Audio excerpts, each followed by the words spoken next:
A few years ago, a United Airlines flight almost crashed in what would have been the worst aviation disaster in US history, and you've never heard about it. December 18th, 2022, Flight 1722, a Boeing 777 with 281 people on board takes off from Maui bound for San Francisco. A minute in, it climbs steep enough that passengers scream. One described it like cresting a roller coaster. Then the nose drops. The 777 plunges towards the Pacific at 8,600 feet per minute. It pulls out 748 feet above the water. At that descent rate, that's about 5 seconds of air between 281 people and the ocean. The cause: the captain called for flaps 5. The first officer thought he heard flaps 15. The pitch kept dropping, the ground proximity warning fired, and the first officer called pull up. They recovered at 748 feet. There was nothing wrong with the plane. A number was misheard, and the flight instruments that would have made the situation obvious were ignored until the last minute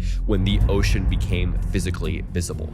The plane flew on to San Francisco without further incident, and for nearly 2 months, nobody outside that cabin knew. The cockpit voice recorder runs on a 2-hour loop, so the only audio of those seconds was erased by the recovery that prevented the crash. United reported it through the right channels, retrained the crew, and changed procedures, but it was months before the NTSB learned about it, and that's because the NTSB's reporting rules are calibrated to damage, bent metal, injuries, or a dollar figure. A near miss that lands fine produces none of those, so it falls through the cracks.